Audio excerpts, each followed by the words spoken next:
Oh, that's my cat. HRH popsicle to get it.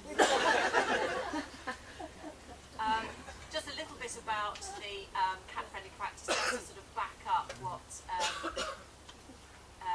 Alex said about the gold standard. It really is. It's something that I've been involved in from the start with the ISFM. And in order to achieve the gold standard, trust me, your practice has had to jump through hoops. And when you say gold standard, I really mean gold standard, because I'm one of the people who set those standards. And it was, what sort of practice would I take my beautiful cat to? And we laid out all the criteria. And probably what Alex may not know is the fact that she recently completed her advanced award in feline nursing, is now doing your expert award. But I was actually one of her tutors. And did you know that? I'm trying to guess you like that. But what I would say is she was one of the finest students, and we had a lot of nurses on those courses. She was one of the finest we had, and she has a little star by her name because she was that good. So you really have got the cream. Anyway, here we go. Right. Two very important things here. I think if we really embrace these two concepts, and I know it's not the catchiest title you've ever heard for a presentation, but if we get those two things right, then I think we've got the essence of looking after cats really well. And that is, they are not small dogs. Now, the veterinary surgeons and veterinary nurses here will know that, well, probably you won't remember, but many years ago, they always were treated to a certain extent like small dogs. It's only within the last 20 or 30 years that we suddenly realised, actually, do you know, they're not like dogs at all. They couldn't be any different, really, any more different. And also, I don't know whether you can see these photos. It's a bit difficult because the lighting isn't quite right. But the photograph on the right is of a dog trying very hard to look like a cat and failing dismally. Can you see that, everyone? Yeah. But far more disturbing than that is the photograph on the right, which looks like, can you see it, a cat in a little sort of anorak and a woolly, very disturbing photograph. So basically the presentation is to talk about cats at the very essence of the species and work out between us that they're not small dogs and they're not little people either. So can anybody sort of look at that cat and say what that cat is? What species is it? It is a wild cat. It's a particular wild cat. It's an African wild cat, absolutely. So that is an African wild cat, and that is basically the ancestor of every single one of your cats, be it a Sphinx, a Persian, a Moggy, or whatever. While we're talking about that, can I just have a show of hands to see who's got what? Who has a pedigree? Okay. Any Siamese? Exotic and a Persian? Persian? Asian. So we've got a Maine Coon. Splendid. So we've got a bit of everything there, really. A bit of Oriental, a bit of sort of exotic and a Persian long hair. But it doesn't matter what shape they are, every single one of them is a descendant of the African wild cat, which is Felis sylvestris libica, and our cats are Felis catus, which is nice and straightforward. Now, most of us believe that domestication occurred at the time of the Egyptians. You look back at all the archaeological findings and the paintings and the artefacts, and the cat was worshipped by the Egyptians. But evidence is coming through now to say that this relationship with the cat went back a lot longer before that, 6,000, 7,000 BC. There's actually one paper that came out about 5 years ago that said they reckoned they traced the origins of the domestic cat today to 5 individuals that belong to ancient Neolithic settlements in the Near East, Iran, places like that, 100,000 years ago. So this is a relationship the cat cottoned onto, I think, really very, very quickly. But I guess over the last 150 years is where this relationship has really gone potty.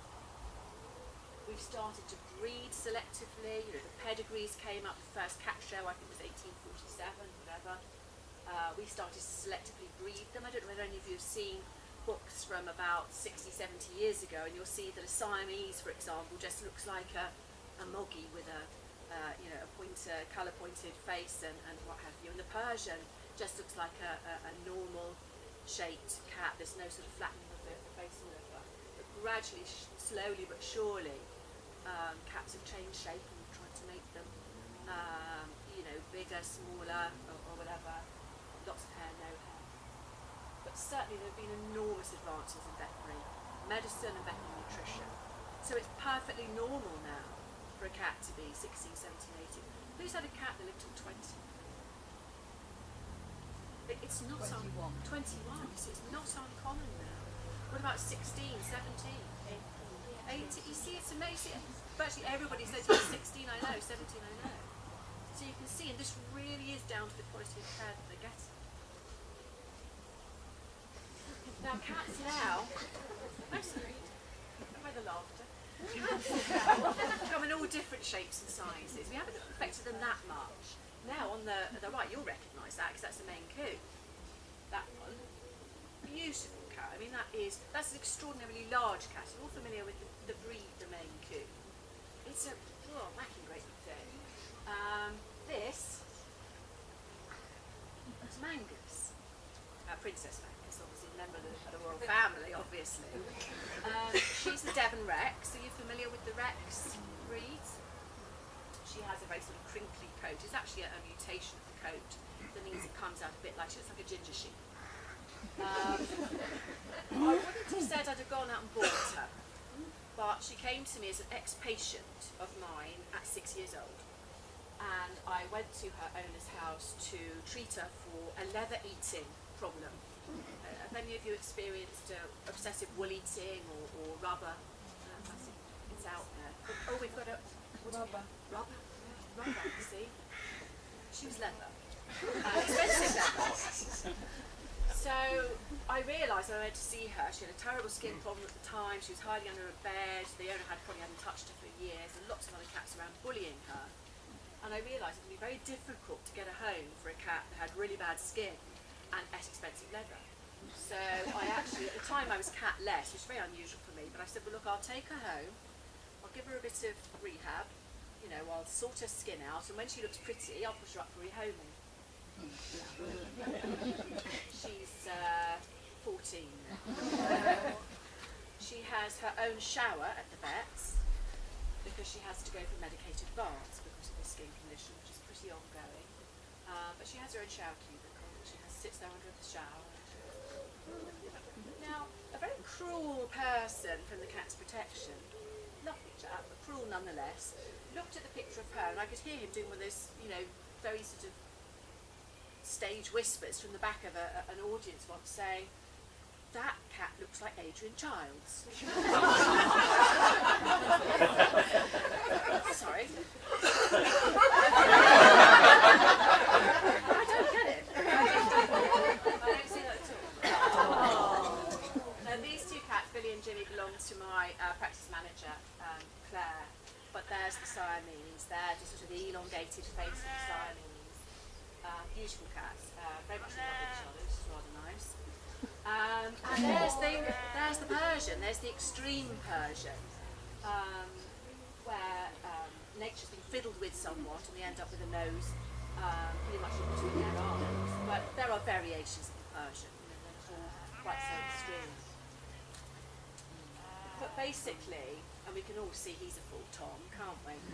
He's not been to the vets recently. Now, the thing that all those cats have in common is they are all still domestic cats. Doesn't matter what shape or size, they're all very much the same underneath it all. And that's really what we're going to be talking about now. So, what is a domestic cat?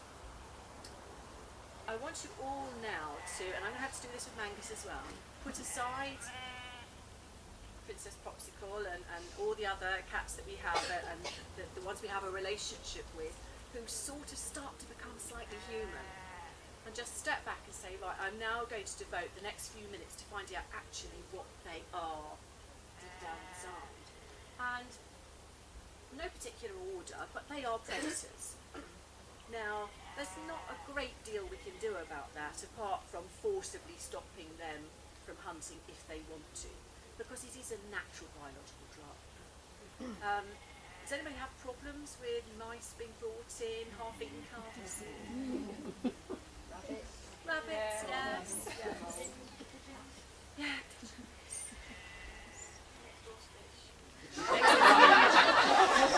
Unfortunately, when it comes to the koi carp, it's just put in the dustbin, hope no. They are highly motivated to hunt. Now that has all sorts of implications. For those who are able to go outside, they will hunt outside. There will be particular times of day, particular seasons where the hunting is more prolific. And it's quite possible that when they catch their prey, it is perfectly normal to bring the prey back to the den to consume it later.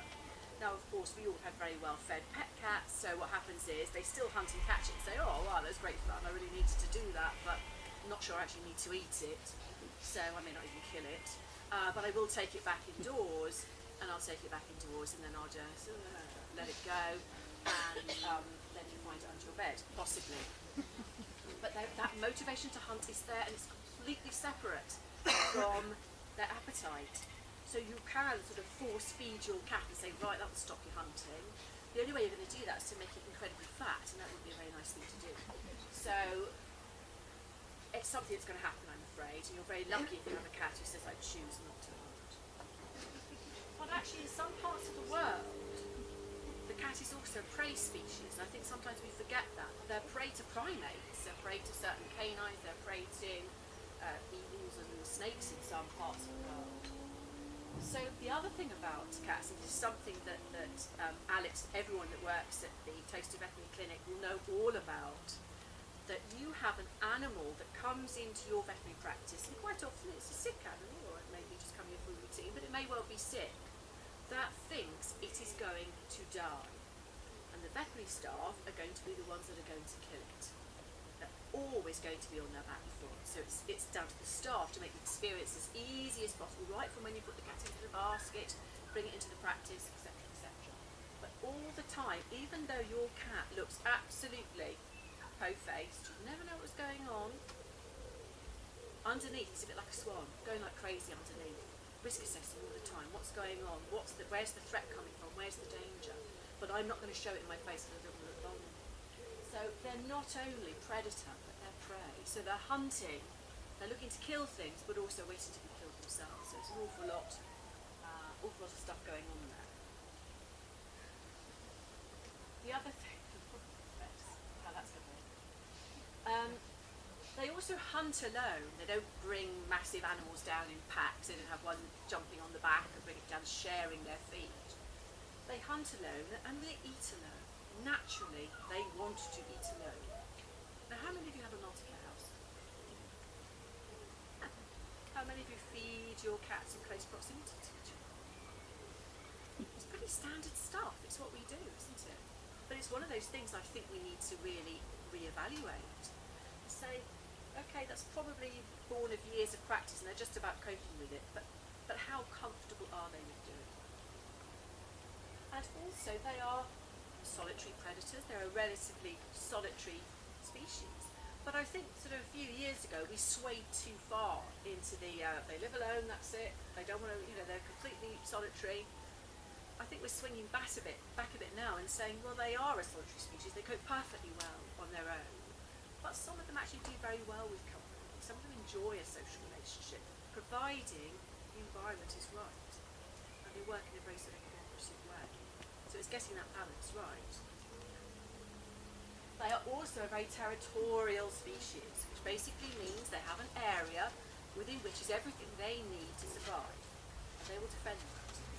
And they might defend it against another cat in the household, but more than likely other cats in the neighbourhood. How many of you have got cats who I start outside? How many of you have the consequence of which has been coming into the practice with a great big abscess on the side of their head? It's not nice, is it? But it is a consequence of how we live with our cats. And it is almost an inevitability this sort of thing will go on. And again, it'd be nice if I could give you X, Y, Z of how to stop it, but I think we just have to accept to a certain extent it is likely to happen in densely populated areas. I just want to show you a little film, and I hope you can see it all right. Now, this is a film of Ginger. And if you've read any of my books, you'll know about my thing about the new cat on the block. And when a new cat comes on the block, that new cat has to make his stamp, because basically he's got to carve out territory for himself. And it's entirely likely that the garden that belongs to the house that he's moved into actually has been claimed by another cat already. So he has to sort of fight his corner. When you've moved house, you'll know this is something your cats may have had to go through. Well, Ginger's the resident, and if I said he's a bit of a ginger wuss, would you know what I was talking about? Traditionally, you wait. This chap, this is rather, I don't even know what that is. It's a bit posh. A chinchilla? Well, maybe I'll be. Do you know, I'm asking because I don't know. Is it an exotic? I knew. It's an exotic. Who's just moved in locally to the area, and obviously he's popped into the garden and suddenly confronted with, this is how the story goes, I heard from the owner who decided to film it, and actually did, it's quite interesting. Something sort of popped up, and there is Ginger minding his own business in the garden. So of course Ginger's pretty stuck. So let me just show you what Ginger does. Now this will be, if you've not seen this before, it's a bit harrowing, it's a bit X-rated at the end, but it's very important for you to see this, because this is what your cat gets up to. I hope you all can see this. Oh no, well, that was anticlimactic, wasn't it? That was marvellous. Hang on a second. So let's just see. That should go, shouldn't it? That should just go. That's sorry. No. Now, can you see that all right? Now, basically, there's two cats who don't want to start anything at all, but don't know quite what to do. Can you see that? Now, he's sort of doing all sorts of nasty screaming sounds, and this little grey chap here has thought, you know, what I'm going to do is a defensive withdrawal. I'm going to walk with tremendous slow motion. I'm not going to make eye contact with him. And now we're going to break our look, because neither of us want to face it. The other one's there. Ginger's screaming again at him, and he's thinking, oh my goodness, I really want to withdraw slowly. Can you see this? This is so tense, so tense. I was thinking, well, I've got quite a long way to go to withdraw, because I've ended up pretty close to him, so I'm a bit scared now. Meantime, Ginger's saying, oh my goodness, I don't know how I got myself in this situation. I just need to look really big and bold here, because I think I've got him on the back foot, not sure, a bit scared, looking for mum in a minute, licking my lips, a bit anxious. In a moment he looks towards his mum as if to say, how am I doing? So this chap's saying, this is not so, there we go, talks to his mum. This is not a good day. Right, I really want to withdraw, so I need to go that way, but I don't really want to turn my back on him. So I'm a bit scared. Oh dear, I thought we moved then. No, we didn't. We're all right. Now this could go on for hours like this, and this is the sort of thing your cat gets up to in the garden. Now he's got to go through a hole in the fence somewhere around about here. So already he's thinking, I'm never going to make this. But he's going to give it a go at least. Meantime, Ginger's thinking, I have no idea how this is going to end. And I think, so far, I'm winning. Just checking mum's there. Thumbs up to mum. It's going okay. Now this is dangerous, because he's got to turn his complete body to Ginger, and he's hoping that the rules of the game is, if I withdraw slowly, you don't attack me. That's the rule. So he's like, there, I'm so slow here, frankly. I can stop for a cup of tea, I'm so slow. But I don't want to provoke him. So this chap, his heart rate, 200, I reckon. And Ginger's thinking, this is great, still not sure quite what he's supposed to be doing. Quite sad, it gets worse, sorry. I've got to show you. Now he's thinking, I've got to go into the bushes now, and this is the bad thing, because then I've got to jump up, and I'm quite vulnerable here, because I've got to move quickly. Ginger doesn't really know what's going on. I think mum has a pretty shrewd idea. She's pulled the camera back. There's a hole there, you see it? That hole there, that's where he's got to go through. Yeah. Now Ginger realised this now. His ears go slightly forward, he's thinking, I think I'm liking this. I could do some serious stuff here and make myself look very big and impressive, even though I'm pretty scared. That poor cat, now you see his tail will go in a minute, because he knows he's got to make a spring and a jump. He's going to sit there for a minute, just, there he goes, right there the tail goes. He's got to jump up. Ginger knows it. Oh. he looks like, look at him all fussed up. Yeah, he got him. Now you see he's shaking his head. That's a typical sort of post-conflict thing. Head shaking to get rid of all the fur in his mouth. You can see all the pilar erection on his back, his spurs up, his tail's up. Really the adrenaline is pumping there. That cat probably won't be back. That cat probably will just shortly after has gone into the vet. So you can see, I mean, I'm sorry I had to show you that, because that is pretty much what happens out there. And that's possibly, if you think back to your cat having a cat bite abscess, something like that. Anyway, sorry about that. Now, we talked about, a cat is solitary, but they do have this flexible social system. And when people talk about sort of feral cats, sort of feral cat colony, well, there's no disputing they're all related, is it really? Colonies do form, and usually around something that we've created. It could be the back of a hospital, a hotel, a restaurant, or just somebody going along predictably feeding a group of cats. But what happens is if there's plenty of food there, a colony will be created around the females. So the females will be at the centre, and they're all related, and they'll do so cooperative rearing of each other's kittens. So one female will go off, and the other female will be responsible for suckling and feeding the other's kittens. So it's very little cooperative society. But you try and be a newcomer into that group, and you'll be given short shrift. You will not be allowed in. This is club members only. And this is family members. So I think it's important to know that naturally, that is how our cats would be. And it's amazing how many of us have non-related cats. Now I know that I was speaking to somebody earlier who had 7 cats. And I remember I had 7 cats at one stage. And those of you who read Cat Confidential, you know I had 7 cats. Only 2 of them were related. And that's how it happens. Particularly if you work for a welfare organisation or something, or a vet practice, and like the popsicle comes in, and what do? You take them home. So cats housed together don't necessarily form that little sort of matriarchal cohesive group. Just take that family as an example. These are brothers. This brother and sister combo. Who's not quite fitting in there? Not hard, is it? This little chap, Angel, who desperately wants to share the bed. The bed, as you know, is the numero uno of luxury places to be. That's the #1 resource, is the master bed. Now this one's decamped to be with the in crowd, which I think is a bit mean, and left Angel as a little cat on his own, and Angel really wants to share the master bed. So what he's done is he's gone up very quietly, sat there, looked down and said, "You can't see me." And he's hoping that they won't bug him. Don't worry, because his mum sorted this out. It's fine. For years I worked with this family. What do you think? Maybe Angel, nice home of his own? No, what she did was brilliant, really. She moved back to America and she bought 2 condominiums side by side and put the 3 cats in one and the other cat in the other, and she lived in both addresses.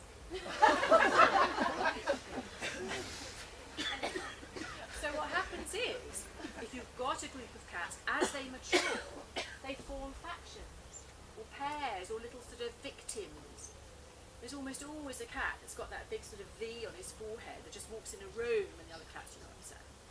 The other cats absolutely just pick on him because he's there, and because they can. And that's pretty much how a lot of multi-cat households go forward. But a lot of the aggression is very covert and very sort of psychological. And if you're not looking for it, sometimes you don't see it. This little chap has had a worried face. The domestic cat is, despite the look on his face, self-reliant. It's all about survival of the #1. Nobody's going to look after you. It's down to you. Now, that has various implications for you as owners and for veterinary practice. They hide pain and illness. They hide stress extraordinarily well because it makes them look vulnerable. And if they're vulnerable to attack. What about this cat down here? What's that cat doing? Looks like he's asleep. That's the idea, that's what we're supposed to think. How many of you think that cat is asleep? Actually, it's a bit mean to say this because you probably can't see what I can see up here. But that cat's faking it. Now, feigned sleep everyone here who works in veterinary practice will have seen it 1,000 times. A cat that's pretending to be asleep, because frankly it's much easier. If I can't see you, you can't see me, and I just hate this. I'm just zoning out. You can tell that cat's faking it because it's a bit of a sort of stereotypical way to go to sleep. And his little eyes are screwed up, his little forehead is like this. You know, cats don't sleep with their face screwed up, his nose is screwed up, and his ears are scanning. They're not relaxed, are they? So next time you see your cat asleep, you say, are you really asleep? Throw that in. Now, how many of you have had your cat in your house and gone about your normal business, suddenly the cat's disappeared?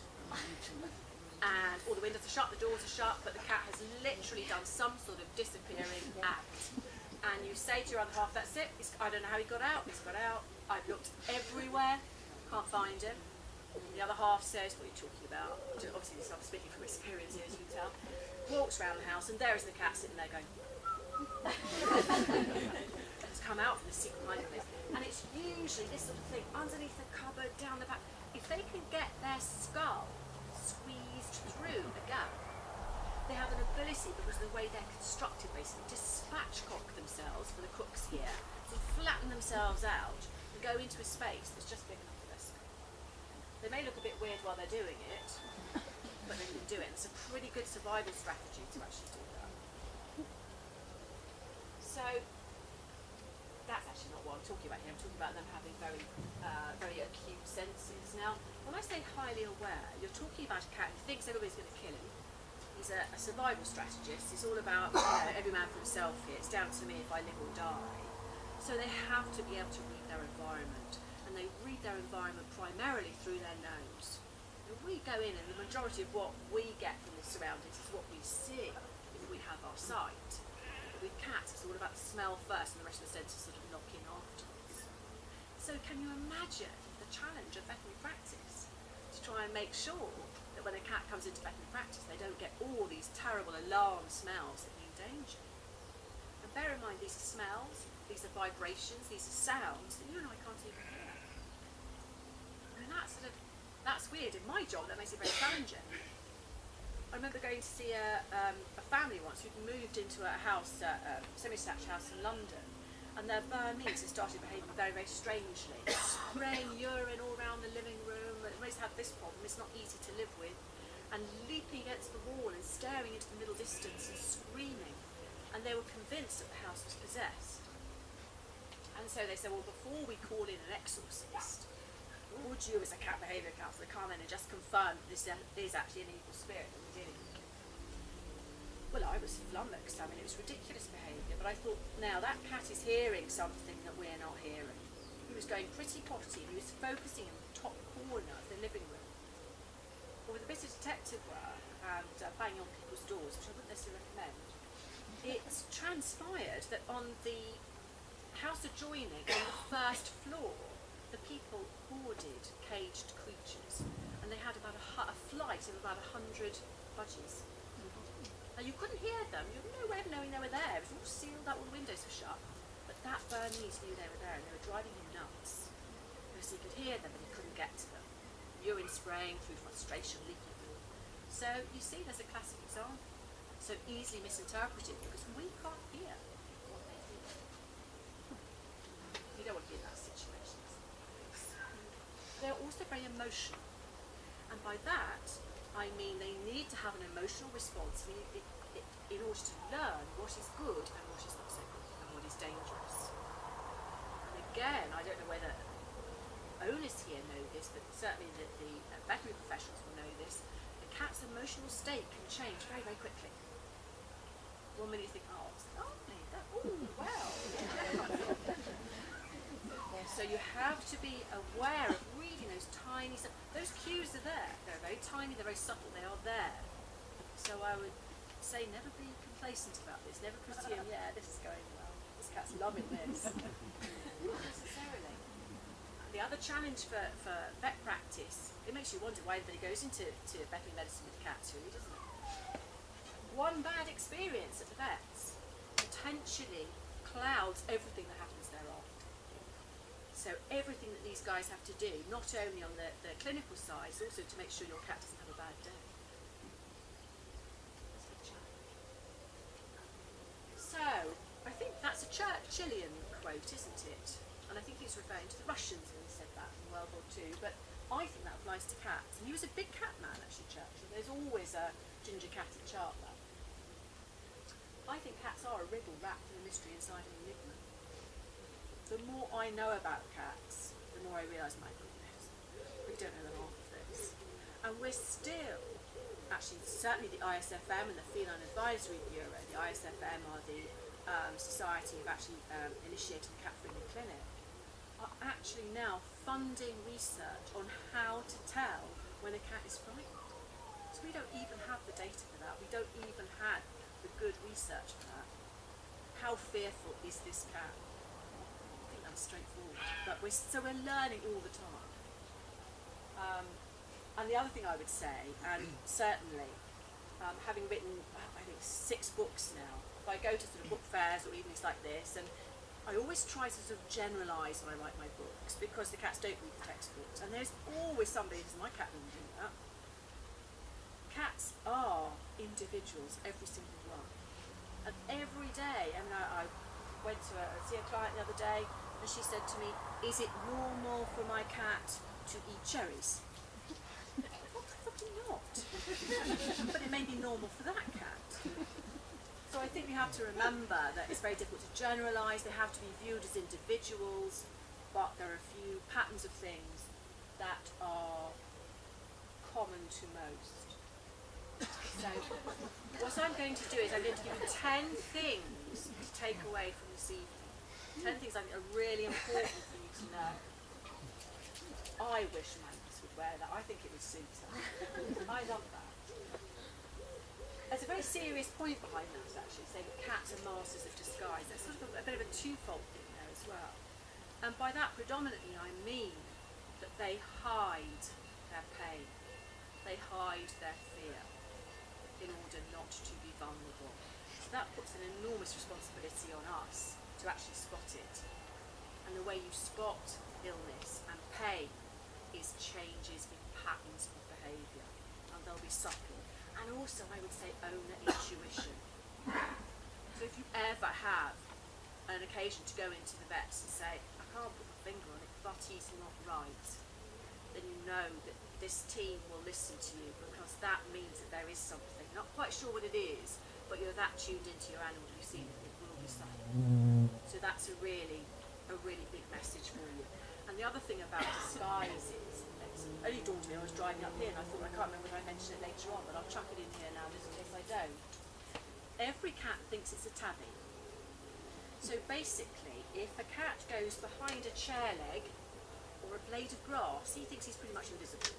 The cats like to be invisible. They love the idea of the Harry Potter cloak of invisibility, because that means they can go wherever they like, and they won't be the focus of attention. They can observe, just check out what's going on. As soon as you start focusing on the cat, it's, oh no, now you've put me in a difficult situation. I don't actually want to be focused, because I'm not controlling this now. You're controlling this because you're looking at me. Most cats like to be in control. The best way to do that is to have that cloak of invisibility. I guarantee if you played a game with your cats and pretended that they were invisible for a couple of days, you'd get a reaction. If you have a cat who would rather you just back off a little bit, you're a bit much, that cat will suddenly think you're great. Oh, come on, give me some sugar, go on, like you used to. They'll want you because they're in control now. But then, if they're a cat that was a bit scared and thought, no, I'm not sure about you, they will be more relaxed. They will move around the house because they're invisible. So that's worth remembering. If you've got a nervous cat, make that cat invisible. And that cat will be less nervous, I absolutely guarantee it. Absolutely guarantee it. The other thing about the tabby camouflage is have lots of stuff in your house. Even those who like minimalistic things, where your cats play, have lots of stuff. Because if there's an opportunity for them to break up the silhouette of each other, just stops the game from escalating into something a bit tense. Let them play round things. If you watch two cats playing, they gravitate towards spaces that are a bit cluttered. They're not terribly keen on playing in just a flat space, because that can get a bit dodgy. Now, this is a bit of a debatable point. Two's company, three's a crowd. Now, bear in mind, this comes from somebody who had 7 cats. And this also comes from somebody who spends our whole working life going to visit multi-cat households that aren't working. Now, we're amongst friends. Those of you who have multi-cat households, how many of you think it's not perfect?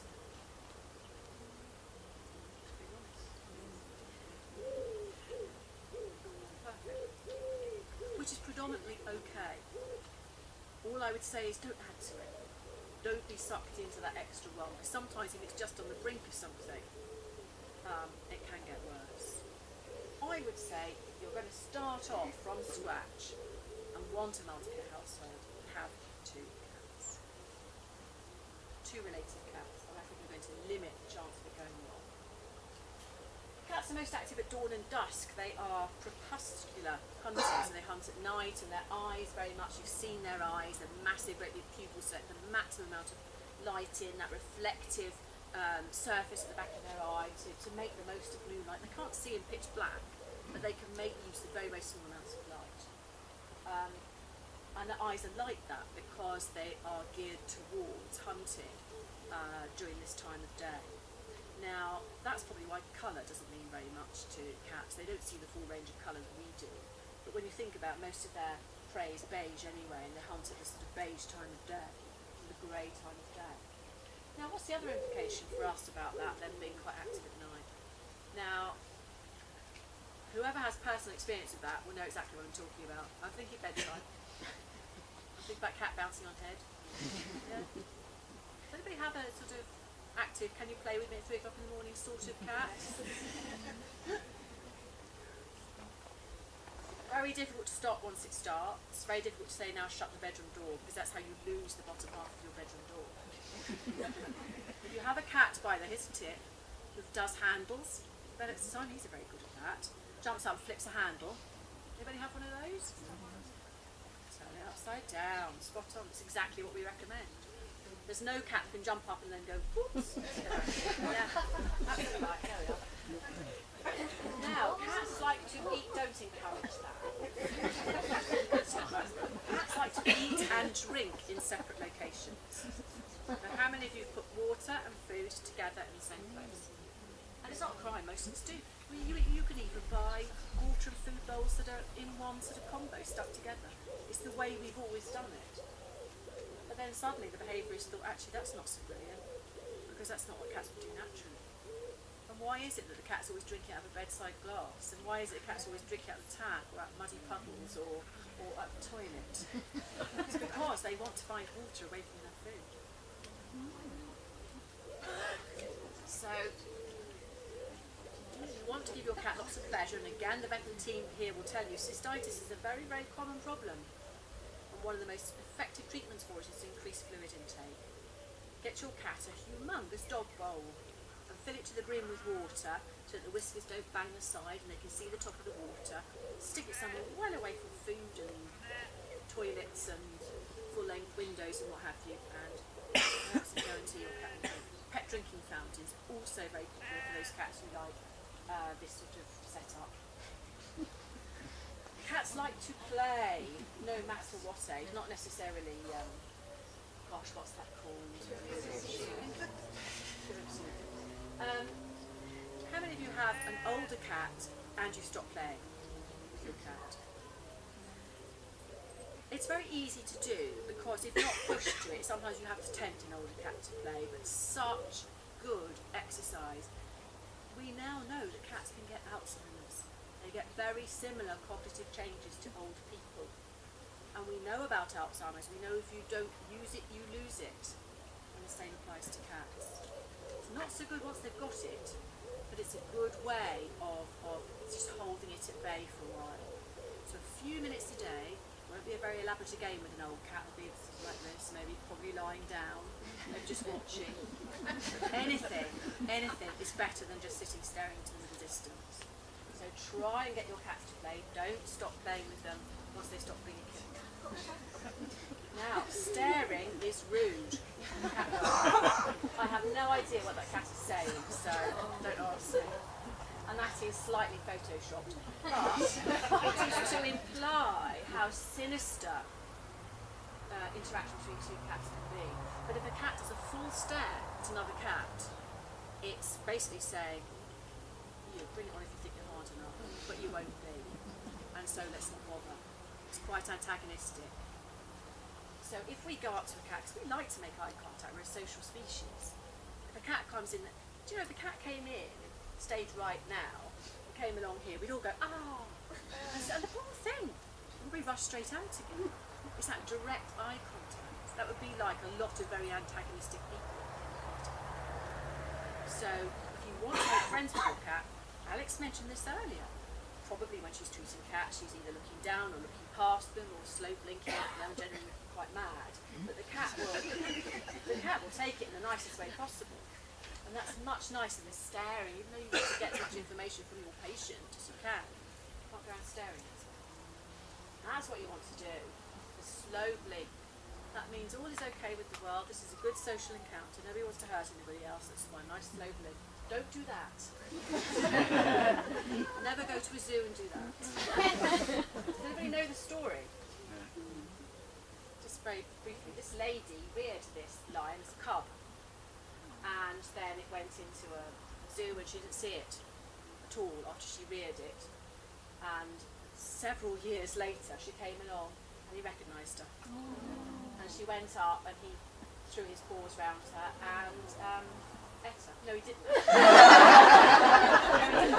And he did that. He loved her and kissed her and licked her and everything. It's really rather nice. So that's nice. Cats love the high life. Now, every cat would love a sweeping staircase like this. Every cat would love to be rescued by firemen. If you don't have more than a single-storey house, flat or whatever, how can you give the cat that sort of high vantage point that they need? Why do cats need a high vantage point? It's very safe, and it's the whole sort of camouflage thing, it's the whole invisible thing. That's why if a cat's sitting on top of your kitchen surfaces, don't say, what are you doing up there? Come to be social. Come on, come down. Leave them up there. They're invisible.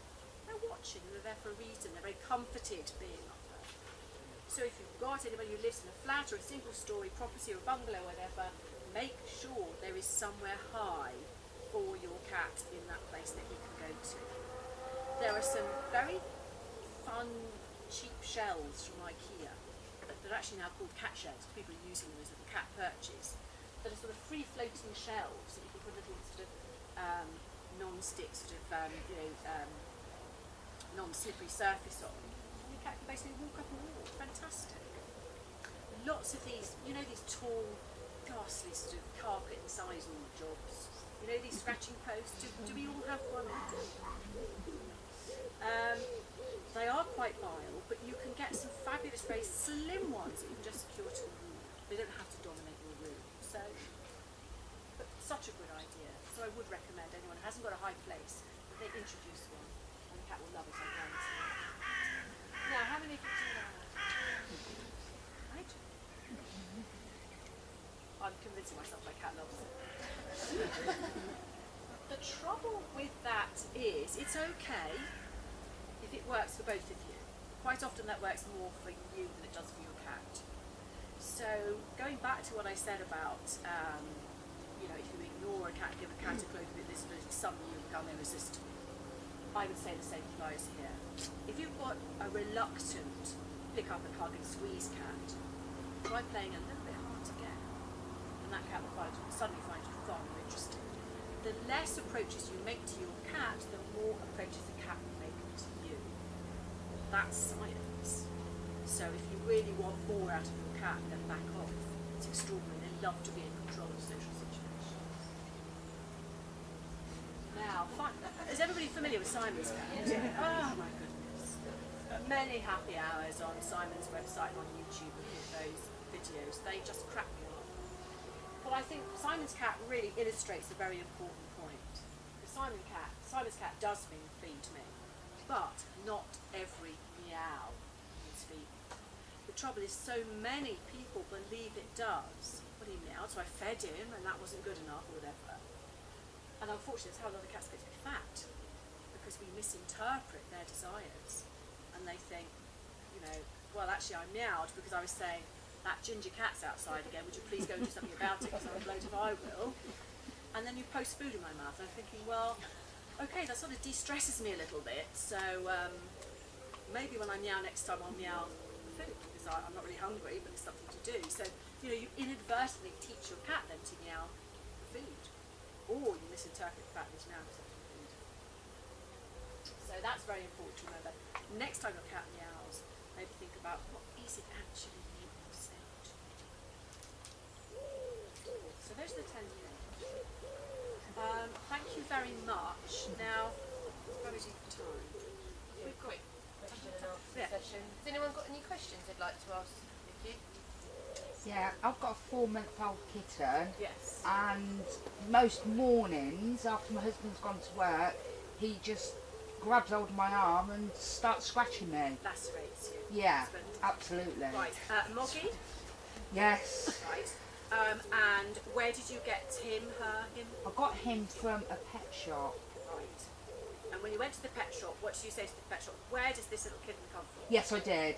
And what From did a they say? from a breeder in Silverstone. Right. A breed of what? Moggies? Yeah. Breed of moggies? Yeah. Oh, right. Sorry. Right. Trouble with that is, it just gives you geographical information. Yeah. That cat is a Silverstone cat. Yeah. You know, that doesn't tell us a great deal. What we really, or maybe it does, I don't know. What we really need to know about that kitten is, how was that kitten reared? How was that kitten brought up? Because between the ages of 2 and 7 weeks, that is when a kitten is most receptive to learning how to be a pet cat. If you don't pitch in at that time and say, right, this is what's expected of you, you must be handled, you must be able to open your mouth, give you a pill, pick up your foot, turn you upside down, you must cuddle and kiss, or whatever, you know, obviously it's private, pleasant stuff. If you don't do that, and the kitten grows up not really knowing what you're for. Now it could be, and I'm only guessing, it's very difficult, this is the sort of thing I spend hours doing in your home with you and your kitten. But what if that was reared by this breeder in Silverstone who thought, oh, kids go and take the kittens or whatever, and kids are going on going, way, and the kitten's thinking, this is a fantastic game, I'm going to grab hold of this child's arm and rip it, and so basically playing rough. Now the trouble with that is, the kitten thinks that's acceptable. Yeah. You become like a massive kickaroo or something, big toy. Now, if you don't nip that in the bud now, Yeah. your kitten will shed his little baby teeth, get whacking great big ones, and you're not going to want to even spend 5 minutes with him. No. Because as soon as he looks like he's got the wind up his tail, you're going to run for the hills. Yeah, exactly. So, very difficult for you to actually do this. And as I say, if I was in your home, I'd show you how to. But the principle is, do not give him access to be able to do that at all. Now, I would give him big toys. Yeah. So there is a thing called a kickaroo. I don't know if you've seen it, sort of about that long with some tail on it. It's a cold product, Okay. and it's big, and he'll be able to wrap his paws around it and disembowel it. Okay. Kitten's back there. That's what he wants. It's about arm size, but don't let him play with your arm. No. Fishing rod toys, Yeah. play from a distance. As soon as you think he's going to launch at you, if you can't stop him, immediately take him off. Don't say anything, don't punish him, because if you shout, he's going to think, oh, this is brilliant, this game. Yeah, yeah. Completely quiet, just take him away and put him in a sin bin. Put him You see, away from you. I have been doing that, but also because he tries to eat our dinner off our plates, He's got terrible manners. we also have to put him out of the room when he does that as well. So I'm putting him out of the room because he's eating my arm, but I'm also putting him out of the room because he's trying to eat my dinner. So I just don't know where to go with him. He's only 4 months old. I think you've got to be consistent now and keep that up. Yeah. Yeah. For And both. make sure, yes, Yeah. definitely. You'll never be able to have a dinner party otherwise. No. And I've seen that happen. Yeah. I've actually held on a piece of pizza, one of those sort of stand-up sort of things, and this piece of pizza, and the cat launched in from over here and took the top of the pizza off. Yeah. And I've It's checked not on the considered website. very acceptable. I've checked how much to feed him, and I'm giving him the correct amount. So it's not as if he's hungry. He's just being naughty. What I suggest you also do is look on the internet for ideas how to puzzle feed, and start to give him. Does he have little biscuits as well? Yes. Start to put his biscuits in puzzle feeders, so he has to do Okay. different things. One of my favourite ones is get little brown paper bags, put some biscuits in, and maybe sew them with a bit of cotton to a scratching post or something. Okay. Or to, if you've got a tall one, to the top. Yeah. So they have to launch themselves at it and rip it, and then it falls on the floor. And so be Excellent. very inventive about how he acquires his food. And then that will take a lot of that mental energy and focus it on. Because he is a house cat. Oh well, of Yeah. course he's a house cat. Yeah. So he's bored as well. Yeah. Okay, The other thank thing's about you. bridal pause. So the more you entertain, the more you make him work for what he's got, Yeah. the less likely he is to use your food and your arm as entertainment. You do have Excellent. to persevere with that one. Okay, thank you. Any other questions? My female cat uses her back leg to kick a drawer. Like that. Sometimes. Like she goes like this all the time with her back leg and she sort of squat on the floor. Just wondered why. Is she itching? Is she scratching? It's like she wants to punch herself. Are her claws out? Is it when she's playing or just when she's sitting there? No, she sometimes when she's been doing grooming, sitting on the floor, then she'll get in a position where she can use her back foot to sort of punch her jaw. She does it all the time. Well, Is it like that? no, Punching forward?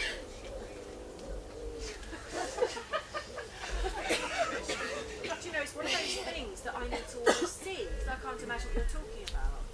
Because if the paw is shaped like that, and the paw is there, what happens is they I think she flick does put forward. her foot in the pad of her back leg. So she goes like that. Yeah, but it's very forceful. You know, sometimes stop the ball. Take your treat to the vets. That's a brilliant piece of advice. I have absolutely no idea. I mean, normally I would say it's an itch, but I would say definitely that's worth checking. I'm sorry that that's not the same. I think we've got time for one more question. We have a 1-year-old neutered male who's, we've got 3 other cats, and I brought him home a year ago against a tropism and caused all kinds of problems, but we think he possibly was only about 6 weeks. He definitely wasn't 8, although we were told he was 8, but he wasn't. Anyway, he does this thing where he goes out, they all go out, but when he's eating, it's on newspaper, he always scratches the newspaper, but isn't to go to the toilet or No. whatever. Yeah. He just is. We're just intrigued to know. Yes, that's the most common thing. Has everybody experienced that where the cat will scrape round his food bowl? Various theories there. That is a behaviour that is used like it's a reflex action to cover feces, to cover eliminations basically. You put the sand over it so you're covering your urine, your feces. Now, when they start doing it around a food bowl, there are 2 theories. One is that there's something in the smell of the food that triggers that receptor.